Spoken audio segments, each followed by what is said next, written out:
નમસ્કાર દોસ્તો, હું હિંમત માંગુકિયા અને અત્યારે આપણે પૂણા ગામ સુરતની પારસમણી સોસાયટીના 25 નંબરમાં આપણે બેઠા છીએ અને ત્યાં મનીષભાઈ ગેવરિયા જેઓ છેલ્લા 13 વર્ષથી પથારીવશ છે. પથારીમાં જ અત્યારે એનું યુરિયન પેશાબ બધું પથારીમાં જ થાય છે અને એનું સ્પાઇનની બીમારી છે. એમના વાઈફ બાજુમાં બેઠા છે ધારાબેન ગેવરિયા, જેઓ પોતે ઘરગથ્થુ આત્મનિર્ભર બનવા માટે સાબુ, શેમ્પૂ વગેરે વગેરે એવી બધી કોસ્મેટિકની વસ્તુઓ ઘેરથી જ વેચે છે અને એનું ગુજરાન ચલાવે છે. 2 દીકરાઓ છે, બંને સરકારી સ્કૂલોમાં અભ્યાસ કરી રહ્યા છે. આવકમાં કોઈ સ્તોત્ર નથી અત્યારે અને આગળ પણ કોઈ સ્કોપ દેખાઈ રહ્યો નથી, કારણ કે બાળકોને ભણવાની ઉંમર છે અને ધારાબેન પોતે અત્યારે સ્ટ્રગલ કરે છે. અને ભાઈ મનીષભાઈ અમારે પથારીવશ છે છેલ્લા 13 વર્ષથી.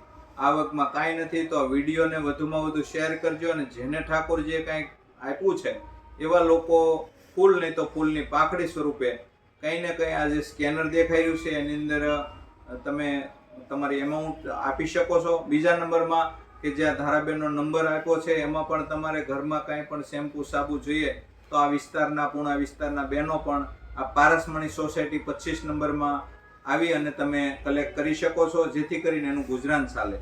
બીજા નંબરમાં કે મનીષભાઈને અત્યારે દવાખાના માટે એક ઓપરેશન પણ આવે એમ છે, પણ એની પાસે અત્યારે નગદ નાણું નથી, એટલે કે ધન રાશિ જ નથી.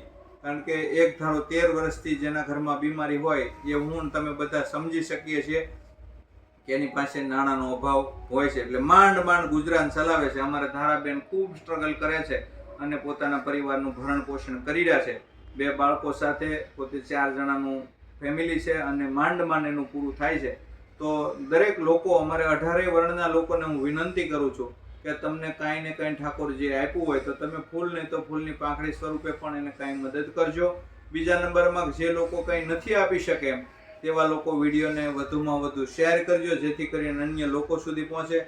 પટેલ સમાજમાંથી આવે છે અમારે મનીષભાઈ ગેવરિયા, પણ 18 વર્ણના લોકોને હું વિનંતી કરું છું કે આવી બીમારી જે આવી છે અને એ બીમારીમાંથી ઉગરવાનો આરો એને તો કંઈ દેખાતો નથી, પણ જો લોકો એને કાંઈ મદદ કરે તો એ કાંઈ ઓપરેશન કરી અને હલનચલન કરી શકે એવી પોઝિશનમાં આવી શકે એમ છે. એટલે અત્યારે પથારી વચ્ચે છેલ્લા 13 વર્ષથી અત્યારે બેઠા કર્યા છે, માંડ માંડ બેસી શકે છે, નથી હલનચલન કરી શકતા. પથારીમાં જ બધી ક્રિયાઓ, એની દેહી ક્રિયાઓ બધી પથારીમાં જ થાય છે.